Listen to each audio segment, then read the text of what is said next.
আমরা আজকে নতুন একটা বিষয় নিয়ে আলোচনা করব। তো যে নতুন বিষয়টা আমরা আলোচনা করব বা পড়ব আমরা, চলো সেটা আলোচনা করার আগে আমরা একটা ছবি দেখে নিই। এই যে ছবিটা আমরা দেখতে পাচ্ছি, এখানে একটা খুব সুন্দর প্রকৃতির ছবি দেখতে পাচ্ছি আমরা। এখানে দেখছি যে খুব রৌদ্রোজ্জ্বল একটা ছায়া। যদি একটু খুব ভালো করে দেখি এই ছবিটাকে, তাহলে এই ছবিতে কি কি জানতে পারবো আমরা।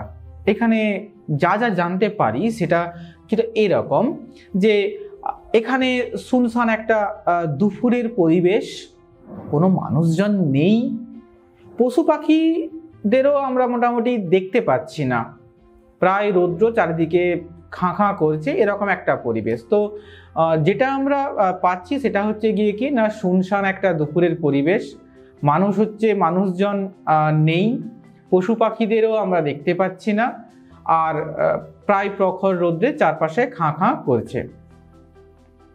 আমরা যে ছবিটা দেখলাম, অর্থাৎ একটা দুপুরের একটা পরিবেশ দেখলাম, এই যে দুপুরের একটা পরিবেশ দেখেছি, ঠিক এই রকমই আমাদের একটা কবিতা আছে যার নাম হলো গিয়ে কি না ভর দুপুরে। ভর দুপুরে কার লেখা? না ভর দুপুরে হচ্ছে নীরেন্দ্রনাথ চক্রবর্তীর লেখা। আমাদের কবিতাটার নাম কি? না আমাদের কবিতার নাম হচ্ছে ভর দুপুরে। চলো আমরা একটু কবির সম্পর্কে জানি। নীরেন্দ্রনাথ চক্রবর্তী তিনি বাংলাদেশের ফরিদপুর জেলার, বাংলাদেশের কোথায় না ফরিদপুর জেলার চান্দ্রা গ্রামে জন্মগ্রহণ করেন। কত খ্রিস্টাব্দে? না 1924 খ্রিস্টাব্দে 19 অক্টোবর। পিতার নাম মানে বাবার নাম জিতেন্দ্রনাথ আর মাতা হচ্ছে ফুল্ললিনী দেবী। কবি কয়েকটা কাব্যগ্রন্থ, তিনি আমরা যে কবিতাটা পড়ছি সেটা একটা কাব্যগ্রন্থের অন্তর্গত।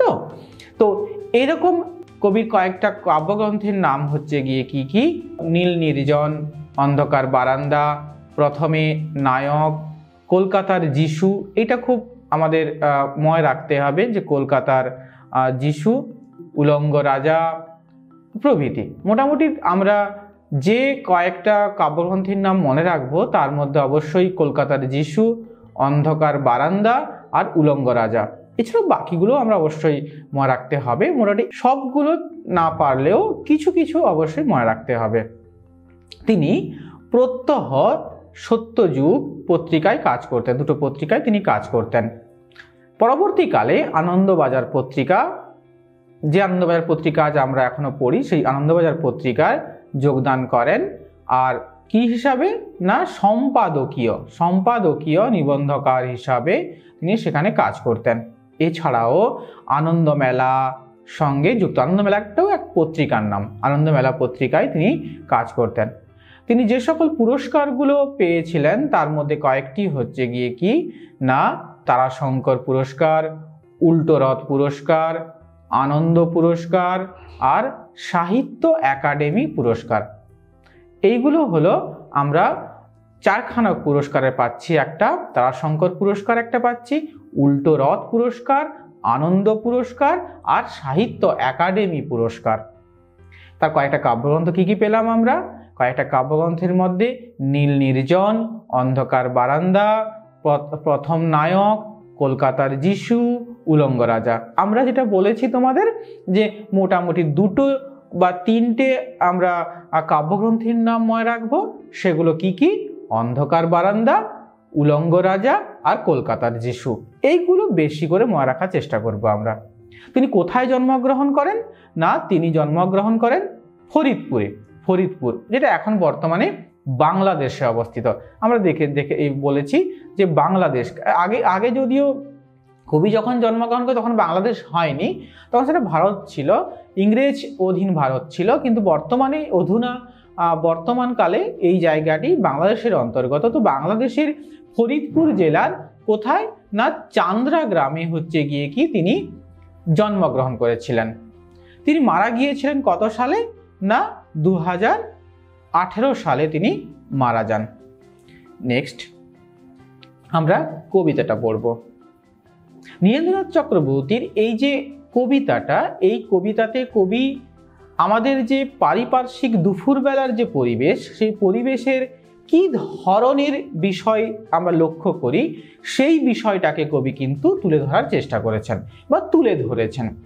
একটা গ্রামীণ পরিবেশে, একটা গ্রামীণ এলাকাতে যেখানে রাখাল দুপুরবেলায় গরু যখন নিয়ে যায় তখন তারা সেখানে কি করে, মানুষজন কি যাওয়া আসা করে কি না, বা মানুষজন যদি যাওয়া আসাই বা করে তাহলে সেখানে তারা কি করে, এই সমস্ত কিছু বিষয় কিন্তু কবি কবিতার মধ্যে তুলে ধরেছেন।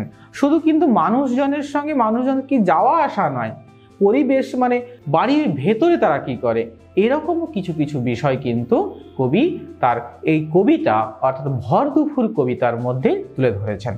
চলো আমরা কবিতাটা পড়ি। কবিতায় কি বলা হয়েছে? ওই যে অসত্য গাছটি, ও তো পথিক জনের ছাতা। আমরা অসত্য গাছ, এইখানে আমি দেখো এই ছবিটা দেখার চেষ্টা করেছি যে অসত্য গাছের পাতাগুলো কীরকম হয়। অসত্য গাছ আমরা অনেকেই দেখেছি, বা আমাদের বাড়ির পাশে বা আমাদের গ্রামে বা আমরা যেখানে যে বসবাস করি, শহর বা শহরতলি বা গ্রাম, যেখানেই বসবাস করি না কেন, আমার বাড়ির পাশে হয়তো এই ধরনের গাছ আমরা দেখেছি। এই গাছগুলো আমরা হয়তো দেখে চিনতে পারি না বা জানি না নাম, হয়তো বা আমরা অনেকে জানিও বটে, কিন্তু এই গাছটাকে আমরা বলছি অসত্য। আর এই পাশে যে নিচের ছবিটা দেখো, এইখানে যে ছবিটা দেখানো হয়েছে, যেমন আমরা ছাতা ব্যবহার করলে যেমন এই উপরের অংশটার একটা পাই আমরা ছাতার মতো গোলাকার অংশ পাই, ঠিক এখানেও কিন্তু সেই ধরনেরই একটা ছবি পাচ্ছি আমরা, যে অসত্য গাছ সেই তখন তার অনেকগুলো শাখা প্রশাখা যখন চারদিকে ছড়িয়ে দেয় তখন কিছুটা ছাতার মতো অবস্থান করে। বলছে ওই যে অসত্য গাছটি, ও তো পথিক জনের ছাতা।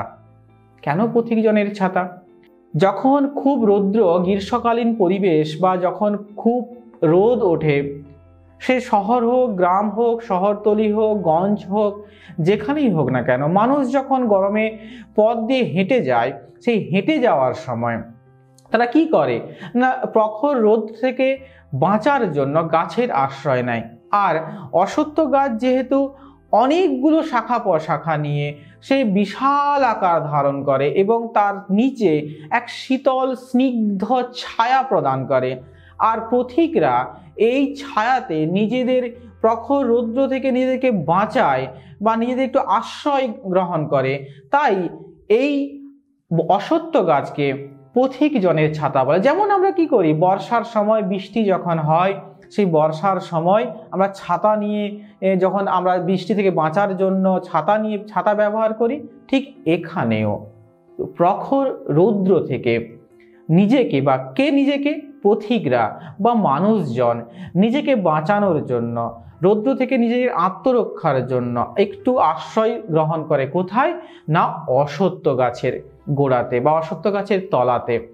এই যে যেমন আমরা ছাতার নিচে আমরা অবস্থান করি, ঠিক একই রকমভাবে গ্রীষ্মকালে পথিকরা কার নিচে না, অসত্য গাছের তলাতে আশ্রয় নেওয়ায় অসত্য গাছকে পথিক জনের ছাতা বলা হয়েছে। তলায় ঘাসের গালচেখানি আদর করে পাতা, অর্থাৎ এই যে গাছ, অসত্য গাছ, তার নিচের এই যে সবুজ অংশটা, এখানে সবুজ ঘাসে ভরে গিয়েছে। এই সবুজ যে ঘাস, গালচে মানে কার্পেট জাতীয় বলা হয় গালচে, তো এই সবুজ কার্পেটের মতো একটা ঘাসের আবরণ লক্ষ্য করা যায়, যেখানে গাছের তলায় একটা সবুজের আভা সৃষ্টি করে, সবুজের কার্পেটের মতো একটা পরিবেশ বা প্রকৃতির সৃষ্টি করে। তার সেই কথাটাই কবি আমাদের কবিতায় তুলে ধরেছেন। এখানে কবি যে বিষয়গুলো তুলে ধরেছেন তার মধ্যে একটি হলো গিয়ে কি না, কেন অসত্য গাছকে পথিক জনের ছাতা বলা হয়েছে, আর এই গাছের তলাতে কি আমরা দেখছি না, কার্পেটের মতো বা গালচের মতো সবুজ গালচেখানা দেখতে পাচ্ছি আমরা। তো এখানে সবচেয়ে বেশি যেটা আমাদের পরীক্ষা আসে যে অসত্য গাছকে পথিক জনের ছাতা বলা হয়েছে কেন, তাহলে এটা ভেরি ভেরি ইম্পর্টেন্ট একটা কোশ্চেন, পথিক জনের ছাতা বলা হয়েছে কেন। নেক্সট পরেরটাতে আমরা যাই। চড়ছে দূরে গরু বাছুর, গাছের তলায় শুয়ে দেখছে রাখাল মেঘগুলো যায়, আকাশটাকে ছুঁয়ে। যখন গ্রীষ্মকালে কি হয় না, যখন গরু বাছুর নিয়ে রাখাল গরুকে চড়াতে নিয়ে যায়, রাখাল কাদের বলা হয়? রাখাল তাদেরই বলা হয় যারা গরু, মোষ, ছাগল ইত্যাদি তাদেরকে খাওয়ারের জন্য তারা যে ঘাস মানে তৃণভোজী প্রাণী, গরু বাছুর, গরু, ছাগল, মোষ এরা, তো এদেরকে চড়ানোর জন্য যারা নিয়ে যায় তাদেরকে বলি আমরা রাখাল। তো চড়ছে দূরে গরু বাছুর যখন দূরে ঘাস খাচ্ছিল, ঠিক সে সময় গাছের তলায় শুয়ে আছে কে না রাখাল। আর সে শুয়ে শুয়ে কি দেখছে? দূরের অর্থাৎ এই অশ্বত্থ গাছের তলাতে বা গাছের তলাতে শুয়ে সে দেখছে মেঘগুলো কি করছে না আকাশটাকে ছুঁয়ে চলে যাচ্ছে, অর্থাৎ আকাশের গায়ে ভেসে ভেসে বেড়াচ্ছে। এই একটা সুন্দর প্রকৃতির একটা ছবি তুলে ধরা হয়েছে কবিতাতে, যেখানে বলা হচ্ছে গিয়ে কি না, একদিকে আমরা পাচ্ছি অশ্বত্থ গাছ পথিকজনের বা পথিকের ছাতার মতো অবস্থান করছে, নিজেদের আশ্রয় গ্রহণ করছে পথিকরা, আর অপরদিকে রাখাল গরু চড়াচ্ছে তখন সেই গরু চড়াতে চড়াতে দূরে দেখছে যে মেঘগুলো কিভাবে আকাশটাকে ছুঁয়ে যাচ্ছে। তো এখানে যেটা আমাদের সবচেয়ে বেশি প্রশ্ন আসে যে গাছের তলায় শুয়ে রাখাল কি দেখছে, এটা 2 নম্বর প্রশ্ন। এটা আমাদের ভিভিআই ভেরি ভেরি ইম্পর্টেন্ট একটি প্রশ্ন। রাখাল শুয়ে কি দেখছে? রাখাল শুয়ে দেখছে মেঘগুলো যায় আকাশটাকে ছুঁয়ে। তো রাখাল। আর দ্বিতীয় প্রশ্ন 8 আসে, যেটা হচ্ছে রাখাল কাদের বলা হয় বা রাখাল বলতে কি বোঝো, রাখাল কে, রাখাল কথার অর্থ কি, এই ধরনের প্রশ্ন 1 নম্বরের জন্য প্রশ্ন আসে আমাদের। এগুলো যেগুলো বলেছি আমি এগুলোও 1 নম্বরের। তো রাখাল কি আগে বলেছি, যারা গরু বাছুর চড়ায় তাদেরকে আমরা বলছি কি রাখাল। খোলের মধ্যে বোঝাই করে শুকনো খড়ের আঁটি, নদীর ধারে বাঁধা কাদের ওই বড় নৌকোটি। শুকনো যে খড়, সেই খড়গুলো নদীমাতৃক এই বাংলাদেশে আমাদের ভারত, তখন যে সময়ের কথা বলা হচ্ছে, যে সময় কবি কবিতা রচনা করেছেন, সে সময় তো গোটা ভারতকেই বোঝানো হতো। বাংলাদেশ, ভারত, পাকিস্তান এটা একটা সম্পূর্ণ ভারতবর্ষ ছিল। তো এই যে নদীমাতৃক বাংলাদেশে বেশিরভাগ যানবাহন বা যাতায়াতের মাধ্যম ছিল নৌকো। এই নৌকো যদিও বর্তমানে অনেক নদী আজ আর পাওয়া যায় না, তাদের নামগুলোই আমরা এই কবিতাতে বা কোনো সাহিত্যিকদের লেখাতে আমরা পেয়ে থাকি নামগুলো, কিন্তু আজ সেই নদীগুলোর অবস্থান নেই। কিন্তু একটা সময় ছিল এই নদীমাতৃক বাংলাদেশে যাতায়াতের মাধ্যম ছিল নৌকো। আর এই নৌকোর নৌকোতে বোঝাই করে কি নিয়ে যাওয়া হতো? খড়। গ্রামীণ মানুষেরা এক জায়গা থেকে অন্য জায়গায় খড়ের যে আঁটি, খড়ের আঁটি বোঝাই করে নিয়ে যেত। কোথায় না বলছি খোলের মধ্যে বোঝাই করে শুকনো খড়ের আঁটি, নদীর ধারে বাঁধা কাদের বড় নৌকোটি। এখানে আমরা প্রশ্ন পেতে পারি নৌকোটি কি রকম?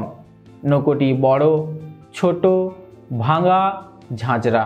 তো আমাদের উত্তর হবে কি না নৌকোটি হলো বড়। এই যে খড়ের আঁটি, এখানে আরেকটি প্রশ্ন আমরা পাবো যে নৌকার খোলের মধ্যে কি বোঝাই করা আছে? নৌকো খোলের মধ্যে আমরা কি পাচ্ছি না শুকনো খড়ের আঁটি বোঝাই করা দেখতে পাচ্ছি। আর এটা কি ধরনের নৌকো না এটা হলো একটি বড় নৌকো।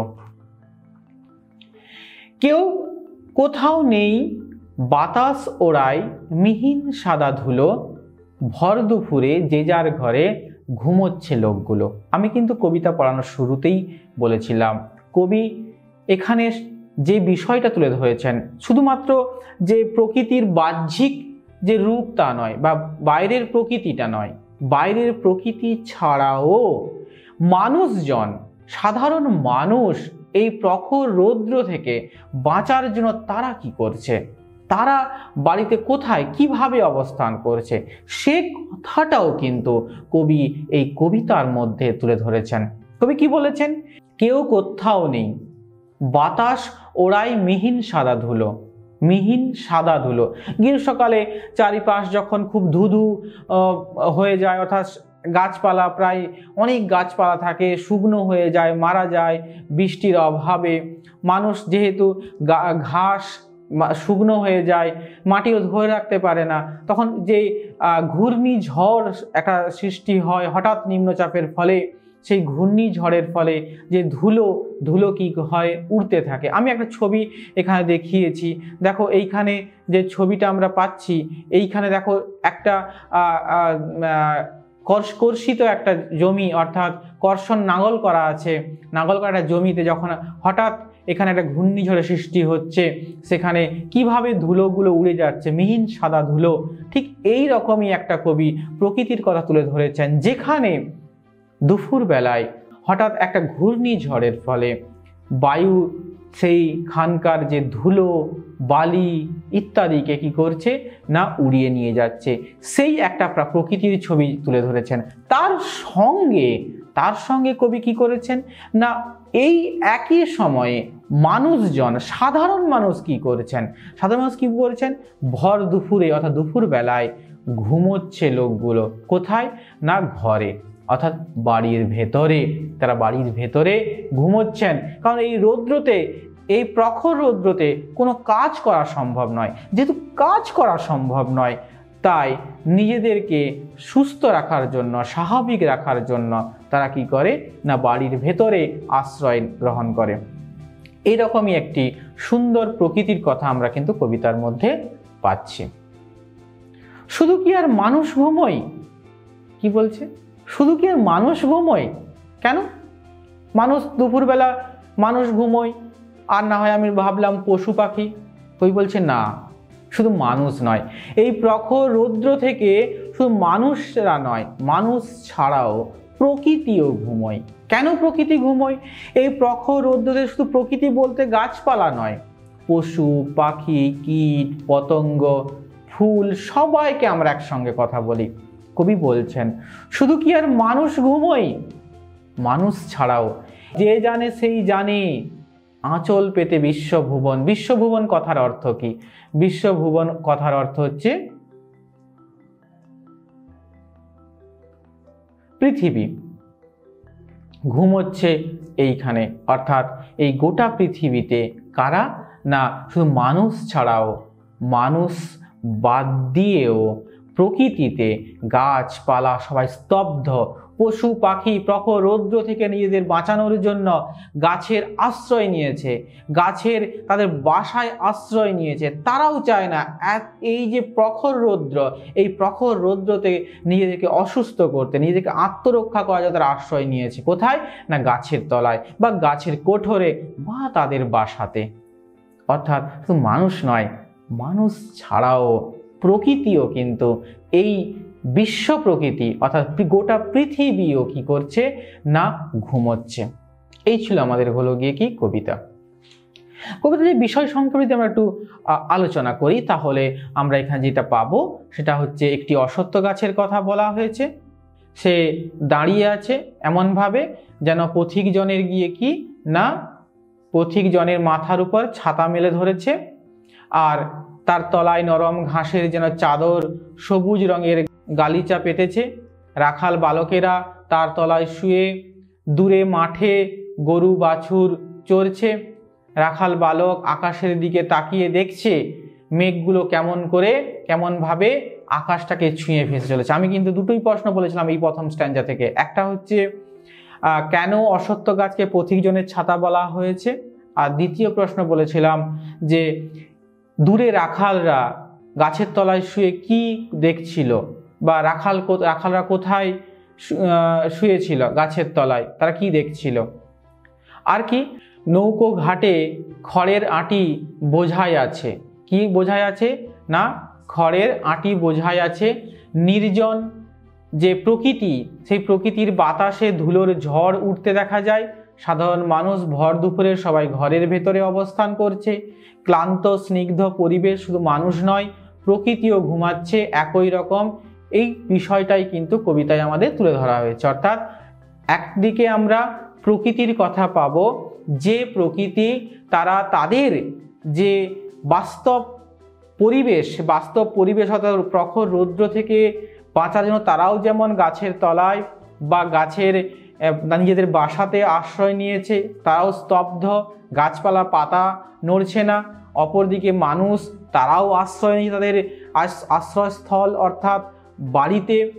আর প্রকৃতি যে সেই সময় এই প্রখর রৌদ্রের মধ্যে যারা যেতে বাধ্য বা যাতায়াতের করা যাদের বাধ্য, তারা এই প্রখর রৌদ্র থেকে আশ্রয় নেওয়ার জন্য, নিজেদেরকে বাঁচানোর জন্য তারা আশ্রয় নিয়েছে কোথায়?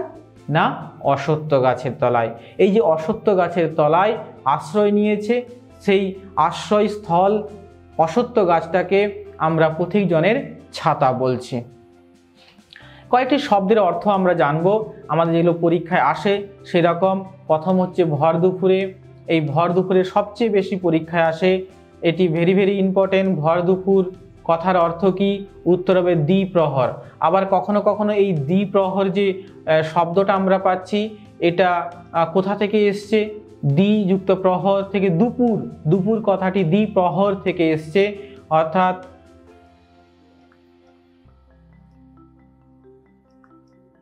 দুপুর এই কথাটি দ্বিপ্রহর থেকে এসছে। গালছে কথা হচ্ছে কার্পেট। রাখাল, গোরক্ষক বা গরু চড়াই যে, আমি একটু আগে বলছি গরু বাছুর চড়ায় বা মোষ চড়ায় তাদেরকে আমরা রাখাল বলি, বা গোরক্ষক থেকে রাখাল। খোল অর্থাৎ ফাঁপা আবরণ, নৌকোকে আমরা যখন দেখি নৌকোর ভেতরে যে অংশটা থাকে তাকে ফাঁপা অংশটা থাকে, তাকে আমরা বলছি খোল। মিহিন বলতে অতি ক্ষুদ্র, এটিও ভেরি ভেরি ইম্পর্টেন্ট, এটিও কিন্তু পরীক্ষায় আসে। কোনটা কোনটা বললাম? এটা রাখাল রাখাল, গোরক্ষক বা গরু চড়াই যে। মিহিন কথার অর্থ হচ্ছে অতি ক্ষুদ্র। আর বিশ্বভুবন, বিশ্বভুবন কথার অর্থ হচ্ছে বিশ্ব, সমস্ত পৃথিবী বা শুধু পৃথিবী বলতে পারি। এই চারটা, আরও অনেক যেগুলো আছে যেগুলো আমরা বলেছি কবিতা পড়ানোর সময়, সেগুলো অবশ্যই মনে রাখবো, কিন্তু সেগুলোর সঙ্গে এই চারটে যে শব্দের অর্থ, এই শব্দার্থ চারটে কিন্তু অবশ্যই ভালো করে মনে রাখবো, কারণ এইগুলো কিন্তু পরীক্ষায় আসে আমাদের। আর এইগুলো যখন আসবে আমাদের লিখতে হবে, তাই এগুলো মনে রাখতে হবে আমাদের। নেক্সট আমরা যেগুলো জানবো, পথিকজনের কি কি আমরা প্রশ্ন পেয়েছি। পথিকজনের ছাতা কাকে বলা হয়েছে? এখানে আমরা পাবো অশ্বত্থ গাছকে। অশ্বত্থ গাছকে পথিকজনের ছাতা বলা হয়েছে। গাছের তলায় কে শুয়ে আছে? উত্তর হবে রাখাল। রাখাল হচ্ছে গাছের তলায় শুয়ে আছে। নৌকোতে কি বোঝাই করা আছে? উত্তর হবে শুকনো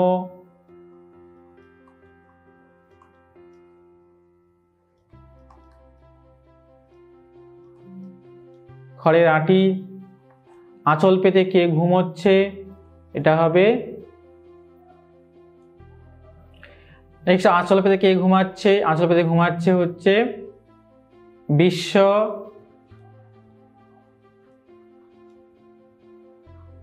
বিশ্বভুবন। তো আমরা কি কি পেলাম? পথিকজনের ছাতা কাকে বলা হয়েছে? অশ্বত্থ গাছকে। গাছের তলায় কে শুয়ে আছে? রাখাল। নৌকোতে কি বোঝাই করা আছে? শুকনো খড়ের আঁটি। আর আঁচল পেতে কে ঘুমোচ্ছে? না, বিশ্বভুবন।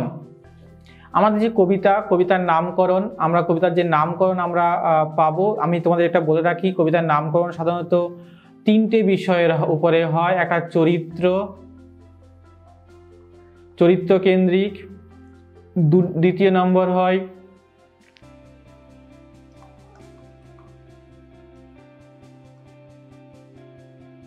বিষয় কেন্দ্রিক,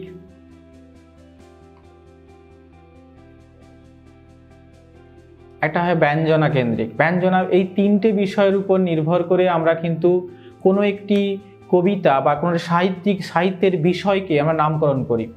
কিন্তু একটা জিনিস মাথায় রাখবে, আমরা নামকরণ করি কেন?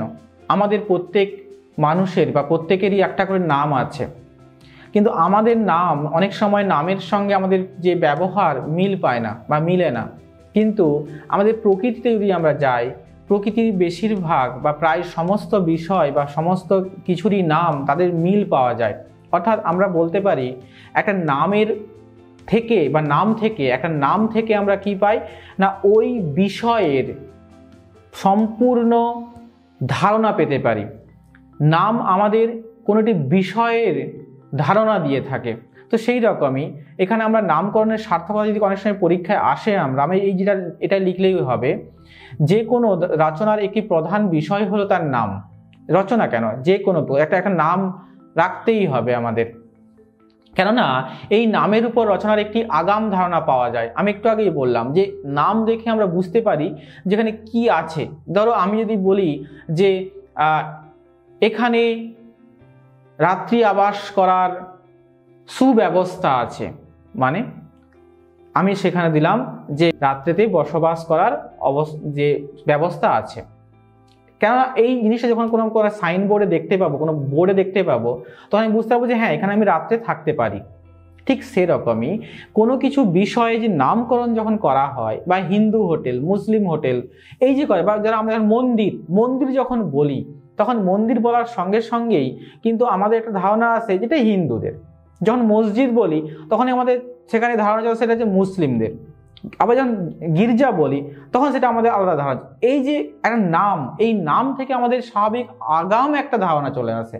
ঠিক এখানেও যখন আমরা কোনো সাহিত্যের ক্ষেত্রে যখন কোনো কিছু নামকরণ করি, সেখানেও একই বিষয় হয়। কোনো কিছু নাম থেকে আমরা তার একটা আগাম ধারণা পেয়ে যাই। নামকরণ সার্থক হলে তা থেকে পাঠক মনে রচনার সম্পর্কে একটা কৌতূহল বা আগ্রহ সৃষ্টি হয়।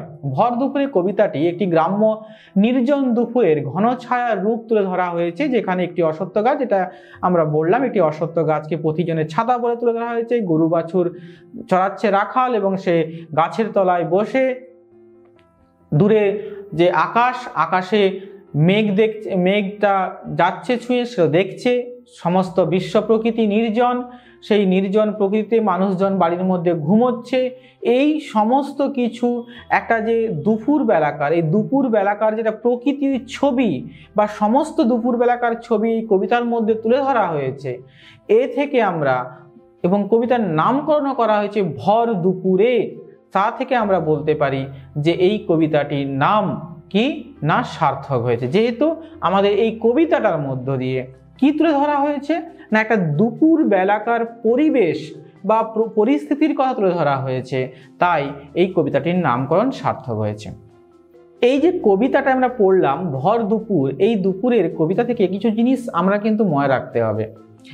জানো, আমাদের যখন এই গ্রীষ্মে যখন দুপুরবেলায় প্রকৃতির স্তব্ধতা, মানে যখন ধরো খুব রৌদ্র, প্রখর রোদ, এই প্রখর রৌদ্রে যখন সমস্ত চুপচাপ নিস্তব্ধ হয়ে যায়, কোনো পাতা গাছপালা কোনো কিছু নড়ছে না, বায়ু প্রবাহ হচ্ছে না, তখন কিন্তু একটা ছোট্ট আভাস দেয় কি না ঝড় আসছে, অর্থাৎ কালবৈশাখী ঝড় সৃষ্টি হয় বা কালবৈশাখী ঝড় আসে। আমরা তখন সাধারণ মানুষ বুঝতে পারি যে আজ কি বোধহয় কালবৈশাখী ঝড় আসবে। তো এই ছিল আমাদের বিষয়। আমরা এই সম্পূর্ণ ক্লাসটাতে আমরা যেটা জানলাম, একটা ভর দুপুর কবিতাতে একটা দুপুরের বেলাকার পরিবেশের কথা জানলাম। এই পরিবেশে মানুষজন কি করছে, যারা বাড়ির বাইরে আছে যে সকল মানুষ তারা কি করছে, যারা বাড়ির ভেতরে তারা কি করছে, এবং প্রকৃতি বা কি করছে। আর কি জানলাম, আর জানলাম যে প্রকৃতি যখন স্তব্ধ, এই দুপুরবেলা একেবারে স্তব্ধ হয়ে যায়, তখন কিসের পূর্বাভাস দেয়? তখন পূর্বাভাস দেয় কাল বৈশাখীর। ঠিক আছে, তো এই ছিল আজ আমাদের ক্লাস। আবার পরের ক্লাসে আমাদের দেখা হবে।